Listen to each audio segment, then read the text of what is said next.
अरे वाह माँ, अब हम दोनों मिलकर पिज्जा खाएंगे, चलो जल्दी से खाते हैं। अरे नहीं माँ, जल्दी से पिज्जा छिपाओ, माँ जल्दी करो। क्या बात है? अच्छा तो ये आ रही है। साधना माँ, साधना माँ। क्या है? क्या कह रही है? साधना माँ के आगे भी कुछ है? बाबा, ज्योतिका को बुला रही हैं बाबा, समोसे लेकर आए हैं, तो उन्होंने बोला है कि ज्योतिका को भी ले आ, सभी साथ मिलकर खाएंगे। अच्छा, जा ज्योतिका समोसे खा, तेरे चाचा जी लाए हैं। साधना ने ज्योतिका को आयुषी के साथ भेज दिया। ज्योतिका आयुषी के साथ अपने बड़े घर से निकलकर छोटे से आयुषी के घर में चली गई, जहां बड़े ही प्यार से बिल्कुल अपनी बेटी की तरह ज्योतिका के चाचा ने उसको समोसे खिलाए। बच्चों, ठीक से खा लेना, ये मैं खास तुम्हारे लिए ही लाया हूँ। बस मैंने खा लिया चाचा, अब मैं घर जा रही हूँ। वैसे ये समोसे उतने अच्छे नहीं थे जैसे मेरे बाबा लेकर आते हैं। ज्योतिका ऐसे बोलकर चली गई। ज्योतिका और आयुषी दोनों चाचा ताऊ की बेटियां थी, लेकिन दोनों भाई एक दूसरे से अलग रहते थे क्योंकि उनकी पत्नियों के बीच में अच्छी बोलचाल नहीं थी। दोनों भाइयों में लेकिन बहुत ज्यादा प्यार था, जिसकी वजह से वो चाहते थे कि उनकी बेटियां भी मिलकर रहें। लेकिन ज्योतिका पर अपनी माँ का असर था। ज्योतिका का बाप अमीर था, जिसकी वजह से ज्योतिका और साधना दोनों संध्या और आयुषी को अकड़ दिखाती थी। ऐसे ही ज्योतिका के जाने के बाद, माँ आप मुझे डांटोगी तो नहीं ना? बाबा चले गए, मैं आपको बता रही हूँ। माँ, जब मैं ज्योतिका को बुलाने गई थी तब बड़ी माँ और ज्योतिका दोनों पिज्जा खा रही थी, लेकिन मेरे जाते ही उन दोनों ने उसे छुपा दिया। ऐसा क्यों? आयुषी की बात सुनकर संध्या को काफी दुख हुआ, लेकिन वो परिवार को तोड़ने वाली नहीं, जोड़ने वाली औरत थी। वो ऐसा इसलिए आयुषी बेटा क्योंकि पिज्जा मैदा का होता है और वो सेहत के लिए अच्छा भी नहीं होता। तो बड़ी माँ को लगा होगा कि अगर तूने पिज्जा देखा तो तेरा भी उसे खाने का मन करेगा, बस इसीलिए उन्होंने उसे तुझसे छिपाया। अच्छा ठीक है माँ, मैं बाहर खेलने जा रही हूँ। ठीक है। मेरी जेठानी की क्या दिक्कत है, वो तो आज भी सुधरने को तैयार नहीं है। खैर जो भी हो, किसी दिन तो इन माँ बेटी को अकल आएगी ही। मैं ये बेकार की बातें नहीं सोचती, जरा सी सिलाई कर लेती हूँ। संध्या ऐसे बोलकर कपड़े सिलने को बैठ गई। देखते ही देखते ऐसे ही वक्त गुजरा। ज्योतिका और उसकी माँ का रवैया एक जैसा ही था। बचपन से लेकर जवानी तक ऐसे ही चला और अब दोनों बहनों के कॉलेज जाने का वक्त आ गया था। कल उन दोनों का ही कॉलेज का पहला दिन था, जिसके लिए दोनों ही तैयारी में लगी हुई थी। अरे भगवान, मार डाला इस गर्मी ने तो। अरे आयुषी क्या सिल रही है? माँ, कल कॉलेज में मेरा पहला दिन है ना, बस उसी के लिए अनारकली फ्रॉक सिल रही हूँ। सारे स्टूडेंट्स अच्छे अच्छे ही कपड़े पहनेंगे, तो मैंने आपकी साड़ी ले ली जो आपने रिटायर कर दी थी। अरे वाह, बहुत अच्छी, सिल ले। संध्या ऐसे बोलकर आयुषी के पास से हट गई और वहीं दूसरी तरफ ज्योतिका भी कॉलेज के पहले दिन के लिए शॉपिंग कर रही थी, लेकिन एक बड़े से मॉल में। माँ, मैंने ड्रेस तो ले लिया, अब मुझे शूज और साथ में सनग्लासेस भी दिलवाओ। ठीक है डियर। ज्योतिका ने काफी महंगी महंगी चीजें मांगी, जिन्हें साधना ने उसे दिलवाया था, और कई हजार रुपए खर्च करके ज्योतिका भी मॉल से लौट आई। अगले दिन, माँ मैं कॉलेज जा रही हूँ। Okay dear. एक तरफ ज्योतिका बस अपनी माँ की तरफ को हाथ हिलाकर निकल आई, तो वहीं दूसरी तरफ, ये ले, ये खा और हाँ ध्यान से जाना। हाँ जी माँ। आयुषी भी दही चीनी के साथ दिन की शुरुआत करके घर से निकल आई। आयुषी पैदल ही जाने वाली थी और ज्योतिका अपनी बड़ी गाड़ी में बैठी हुई थी कि तभी, अरे आयुषी बेटा, कहाँ जा रही है? ताऊ जी, वो मैं कॉलेज जा रही हूँ, आज फर्स्ट डे है ना। बेटा, ज्योतिका भी वहीं जा रही है, तो तू पैदल क्यों जा रही है? ज्योतिका के साथ गाड़ी में ही चली जाना। नहीं नहीं ताऊ जी, वो बाबा, इसे लेकर नहीं जाऊंगी। ज्योतिका, ज्यादा अपनी माँ के रंग में रंग रंग कर उसी की बोली मत बोल, समझ आया? मैं ये सब बर्दाश्त नहीं करूंगा। तो बहने हो, मिलजुल कर रहा करो। अनमोल ने डांटकर ज्योतिका की गाड़ी में ही आयुषी को भी बिठा दिया। कुछ देर तो ज्योतिका उसे अपनी गाड़ी में ले गई, लेकिन फिर उसने आयुषी को बस स्टॉप पर ही उतार दिया। यहाँ से ना अब खुद आ जाना, मेरे बाबा के आसपास होने का तुम बड़ा फायदा उठाती हो। मैं तो चली। ज्योतिका के इस बर्ताव से आयुषी उदास हो गई और बस स्टॉप से वो खुद ही कॉलेज पहुंची। कॉलेज में जाते ही सभी की नजरें आयुषी और उसकी बनाई हुई ड्रेस पर ही टिक गईं और उसकी बहुत तारीफ हुई, जिससे कि ज्योतिका जल गई। ऐसे ही सिलसिला जारी रहा। ज्योतिका और आयुषी के बीच में चीजें सही ही नहीं हो रही थी। कि उन दोनों के बाप ने दोनों बहनों के रिश्ते को सुधारने को उनका रिश्ता एक ही घर के दो बेटों से तय कर दिया। आज आयुषी और ज्योतिका दोनों की ही हल्दी थी, जिसमें आयुषी ने अपने हाथ से बनाकर सूट पहना और ज्योतिका ने डिजाइनर हल्दी की ड्रेस ली। ये बहू भी अच्छी है, लेकिन अमित के लिए जो लड़की देखी उसका जवाब नहीं। देखा था कितनी सुंदर लग रही थी वो, बिल्कुल किसी गुड़िया की तरह। ज्योतिका को हल्दी लगाते हुए मेहमान आयुषी की ही तारीफ करने लगे, जो कि ज्योतिका को चुभ रही थी। ऐसे ही मेहंदी में भी आयुषी की ही तारीफ हुई और जब दोनों बहनों की बारात का दिन था, दोनों को साथ ही बिठाया गया। एक तरफ ज्योतिका थी जो डिजाइनर लहंगे में थी, वहीं दूसरी तरफ आयुषी का उसी के हाथ से सिला हुआ सादा सा लाल जोड़ा था। राखी बहन, तुम्हारी बड़ी बहू तो अच्छी लग रही है, लेकिन छोटी बहू का तो जवाब ही नहीं। जितनी ज्यादा सादगी से तैयार हुई है उतनी ही सुंदर लग रही है। तुम्हारी बड़ी बहू की महंगी तैयारी इसके आगे फेल हो गई। मेरी छोटी बहू ने खुद अपने हाथों से अपना जोड़ा बनाया है। सुंदर है ना? सुंदर नहीं, बहुत सुंदर है। आयुषी ने ज्योतिका को फेल कर दिया। बारात में भी आयुषी पर ही लोगों को ज्यादा रूप दिखाई दिया, जिसकी वजह से उसकी बहुत ज्यादा तारीफ हुई। वहीं ज्योतिका आयुषी की तारीफें सुन सुनकर मन ही मन में जल रही थी। कुछ ही देर में दोनों बहनों की शादी संपन्न हो गई और वो दोनों अपने ससुराल आ गईं। ज्योतिका, तुमने शादी की शॉपिंग कहाँ से की थी? मैंने सब कुछ बहुत ही महंगी और ब्रांडेड जगह से खरीदा था। मैंने सुना कि दावत में अमित की पत्नी छा गई। मेरा मतलब मैं तुम्हारी बुराई नहीं कर रहा हूँ, लेकिन अमित की पत्नी की ज्यादा तारीफ हो रही थी। उसने शॉपिंग और तैयारी कहाँ से की थी? मैंने ये जोड़ा खुद घर में सिला था और अपनी सारी तैयारी भी मैंने खुद ही की थी। तुम आज बहुत प्यारी लग रही हो आयुषी। सच में तुम्हारे कपड़े और तैयारी भी लाजवाब है। मेरे सामने आयुषी की बात मत करो अरुण। मैं सुंदर नहीं लग रही हूँ क्या? नहीं नहीं, नाराज ना हो, तुम बहुत सुंदर लग रही हो। ज्योतिका और अरुण के बीच में हालात बिगड़ने ही वाले थे, जो अरुण ने उसे संभाल लिया। ऐसे ही ससुराल में आकर भी दोनों बहनों के बीच के रिश्ते में कोई बदलाव नहीं था। सभी रस्मों से अलग अलग निपटने के बाद राखी अपनी बहुओं से बोली, बहुओं, तुम दोनों सोच रही होगी कि मैं तुम्हारा रिसेप्शन क्यों नहीं करवा रही हूँ। इसके पीछे की वजह यह है कि सभी शादी की रस्मों में बहुत थक गए, तो जरा सभी की थकान उतर जाए, इसीलिए तुम्हारा रिसेप्शन 1 हफ्ते बाद होगा। 1 हफ्ते बाद? गॉश, ये तो बहुत ही कम टाइम है। माँ जी, मैं ना अभी अरुण जी से बात करती हूँ, मुझे मेरी रिसेप्शन की ड्रेस दिलवा लाएंगे। ज्योतिका ऐसे बोलकर अपने कमरे में चली गई और अपने पति अरुण से महंगी ड्रेस की मांग करने लगी। वहीं आयुषी भी अपने कमरे में गई और वो अपनी माँ से फोन पर बात करने लगी। माँ, 1 हफ्ते बाद मेरा रिसेप्शन है। मैं रिसेप्शन की ड्रेस खुद ही बनाऊंगी, तो आप प्लीज मुझे थोड़े से पैसे भेज दें। ठीक है बेटा, मैं ऑनलाइन ट्रांसफर करवाती हूँ। एक तरफ ज्योतिका थी जो ऑनलाइन महंगी महंगी ड्रेसेस और सामान वगैरह देखने लगी, वहीं दूसरी तरफ आयुषी थी। उसने अपनी माँ से पैसे लेकर घर में ही ड्रेस बनाने को सोचा। वो बाजार गई और बाजार से अपनी ड्रेस के लिए कपड़े लाई और उसे घर पर ही सिलने लगी। देखते ही देखते 1 हफ्ता बीत गया और आज दोनों बहनों का रिसेप्शन था। पहले राखी ज्योतिका को उसके कमरे में बुलाने पहुंची और, ज्योतिका बहू, तू ये ड्रेस लाई अपने रिसेप्शन के लिए? जी माँ जी, कैसी लगी आपको? अच्छी है ना? हाँ बेटा, बहुत अच्छी है। राखी ने ज्योतिका से झूठ बोल दिया। ज्योतिका ने वेस्टर्न मॉडर्न ड्रेस मंगवाया था, जो देखने में जरा भी अच्छा नहीं था, लेकिन राखी ने उसकी बुराई नहीं की। ऐसे ही फिर वो आयुषी को बुलाने पहुंची और, हे भगवान आयुषी, ये ड्रेस तूने खुद बनाया है क्या? जी माँ जी। कैसा है? बहुत ज्यादा सुंदर है बेटा, सच में। शुक्रिया माँ जी। आयुषी ने राजस्थानी गरारा सिला था, जिसके ऊपर झुमके वाली कोटी थी और साथ में सिर पर एक दुपट्टा। उसकी ड्रेस बहुत ही ज्यादा प्यारी लग रही थी। राखी ने अपनी दोनों बहुओं को लिया और उन्हें वो फंक्शन की जगह ले गई। फंक्शन में सभी बस आयुषी की ही तारीफ कर रहे थे, जिससे ज्योतिका फिर से जल गई।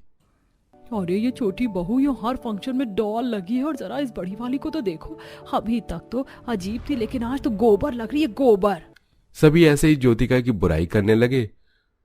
तभी बहन के फेवर में आयुषी बोली, आप सभी लोग ऐसे मत कीजिए, मेरी बहन मुझसे ज्यादा अच्छी और सुंदर लग रही है। जरा इनके कपड़े देखो, मैंने तो ये खुद सिला है, लेकिन इनका ये कितना महंगा और अच्छा है।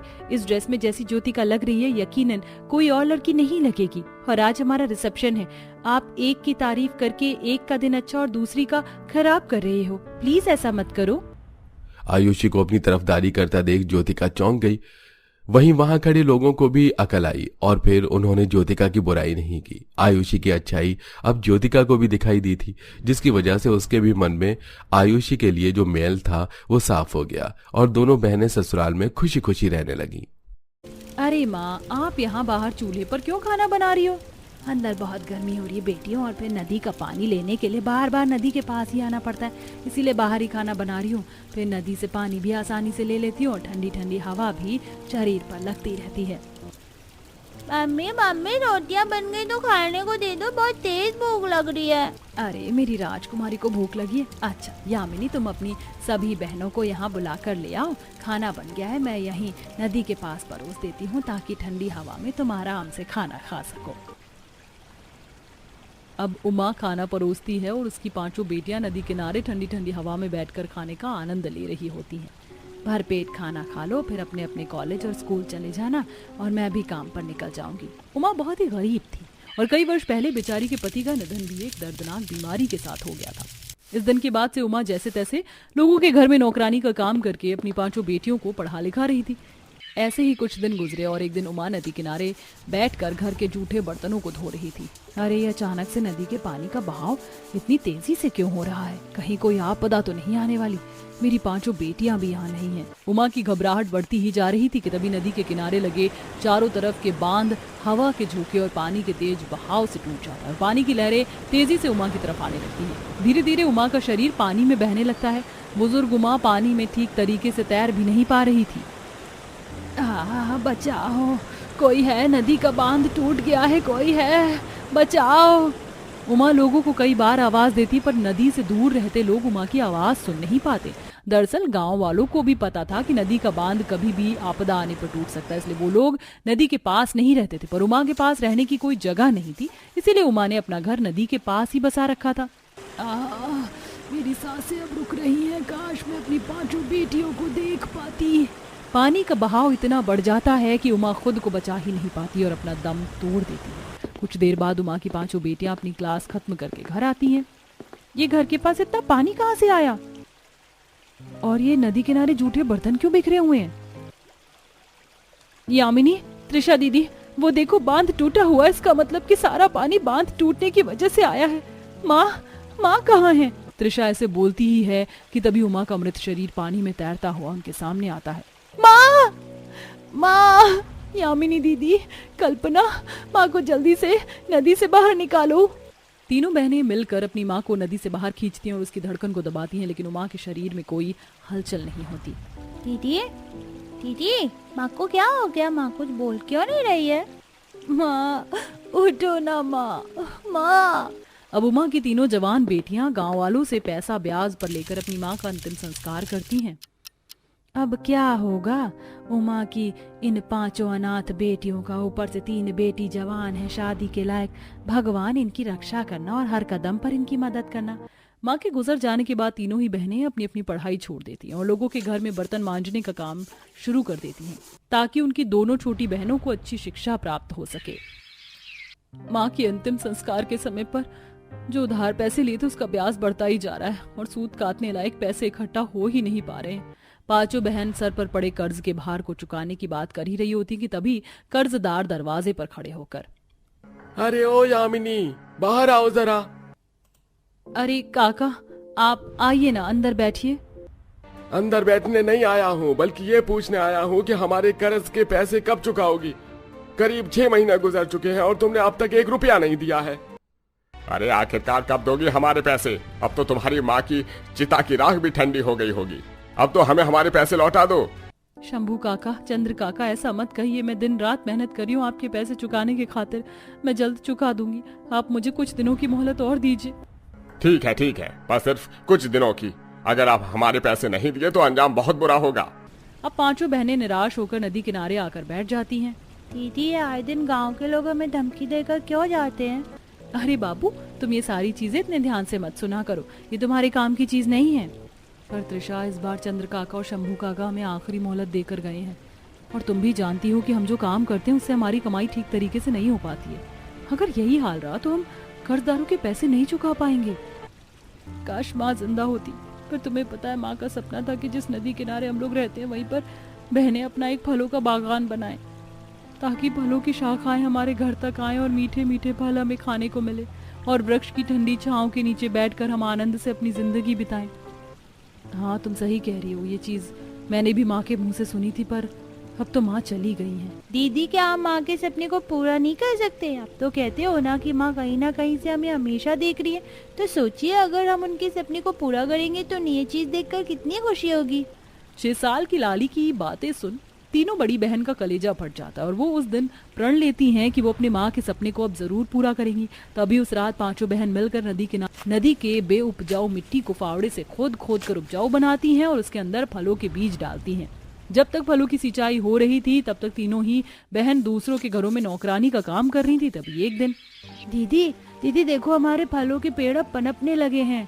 तभी दूर खड़ा शेखर ये सारी चीज देखकर, नहीं, ऐसा नहीं हो सकता। मैं इन 5 अनाथ बहनों का ये फलों का वृक्ष विशाल नहीं होने दूंगा। अगर ये वृक्ष विशाल हुआ तो यहाँ की जमीन पर इन 5 अनाथ बहनों का हक हो जाएगा। तभी उस रात जब पांचों बहन निश्चिंत होकर अपनी झोपड़ी में सो रही होती हैं, वहीं शेखर नदी के बांध को खोल देता है, जिससे नदी किनारे पनप रहे फलों के पेड़ पानी में डूब कर मर जाते हैं। अगले दिन सुबह ये दृश्य जब पांचों अनाथ बहनें देखती हैं, हे भगवान, ये सब कैसे हो गया? रातों रात एक दिन पहले तो हमारे ही फलों का वृक्ष एकदम ठीक था। लगता है हम माँ का सपना कभी पूरा ही नहीं कर पाएंगे।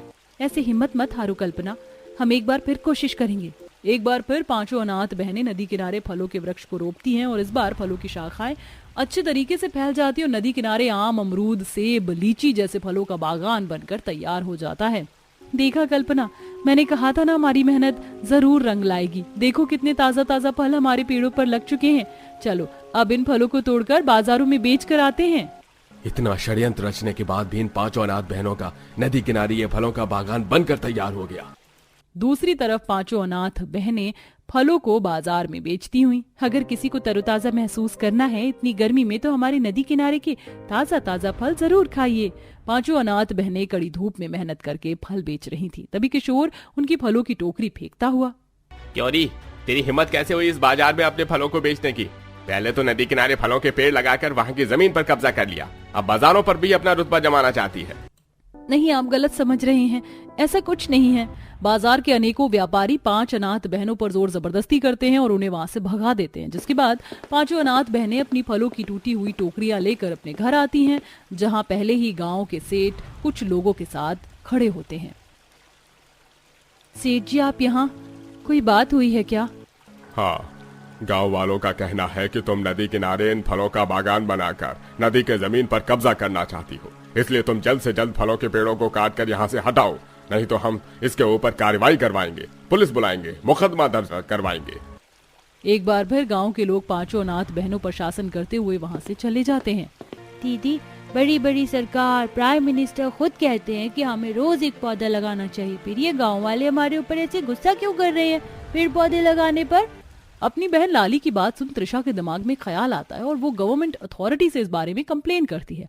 अगले दिन सुबह गांव वालों के साथ गवर्नमेंट अथॉरिटी वहां पहुंचती है और नदी किनारे अमरूद, सेब, लीची, आम के घने वृक्ष और फलों का एक खूबसूरत बागान देखकर खुश होकर कहती है, कौन है वो लोग जो इतने खूबसूरत फलों के बागान को यहाँ से हटाना चाहते हैं?